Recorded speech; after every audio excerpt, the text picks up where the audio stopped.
On va s'intéresser aujourd'hui à la correction du 61, page 186. C'est un petit sujet T-bac. Vous allez avoir des taux d'évolution moyens et des droites d'ajustement affines. Donc, on va commencer par la partie A. Donc, la partie A, on vous explique que vous aviez un chiffre d'affaires en 2012 de 500 000 euros et que par rapport à 2009, le chiffre d'affaires a baissé de 9%. Concrètement, ça veut dire quoi?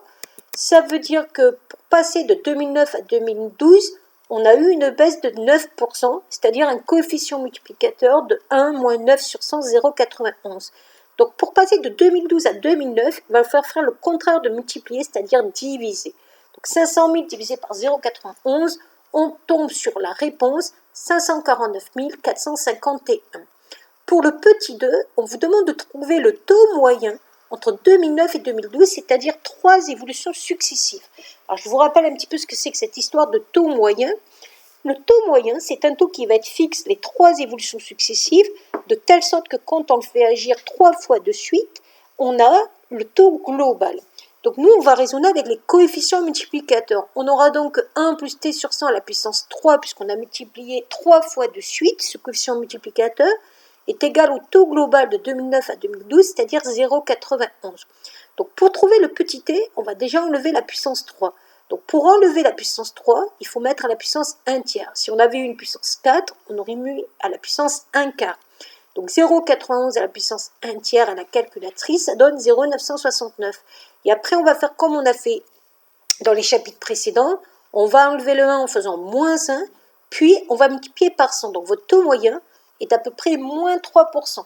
Alors c'était normal que ce soit négatif parce que vous avez eu une baisse. Dans la partie 2, on vous explique que vous avez un salaire annuel moyen, enfin un salaire annuel net de 15 240 qui va être augmenté de 0,7% 3 fois de suite. Donc le coefficient multiplicateur 1 plus 0,7 sur 100, il va être multiplié 3 fois de suite, donc on va le mettre à la puissance 3. Il suffira juste de multiplier par votre salaire de départ pour avoir votre salaire final. Donc la réponse, c'est 15 562. Pour la partie C, on vous demande d'abord de trouver un point moyen. Donc le point moyen, c'est le point qui est obtenu en faisant la moyenne des x et la moyenne des y. Donc la moyenne des x, qu'on note x bar, c'est la somme de tous les x, donc 45 divisé par le nombre de valeurs 5. La moyenne des y, c'est la somme de tous les y, c'est-à-dire 82 divisé par le nombre de valeurs 5.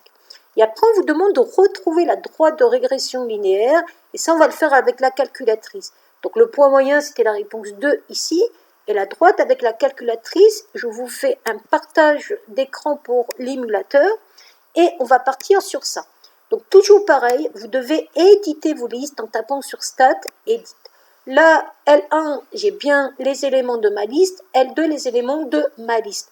Après, vous faites Stat, Calcul, et vous allez dans le petit 4, règle. Il faut qu'il y ait bien marqué L1, L2 et à chaque fois je rentre et j'obtiens moins 2,4 pour X et j'obtiens 38 pour B. Moins 2,4 pour petit A, pardon, et 38 pour petit b. Donc ça sera toujours à la calculatrice. Et je peux remarquer que si je fais stat calcul deux variables, les variables c'est x, y, entrée, liste 1, liste 2, toujours pareil, j'obtiens la moyenne des x, la somme des x, le nombre de valeurs, donc 45 divisé par 5, ça fait bien 9. Pareil pour la moyenne des y, 16,4, je l'ai obtenu en faisant 82 divisé par 5. Si vous voulez d'ailleurs continuer à voir ce qu'il y a après, vous faites avec les flèches. Voilà pour cet exercice par rapport aux questions demandées.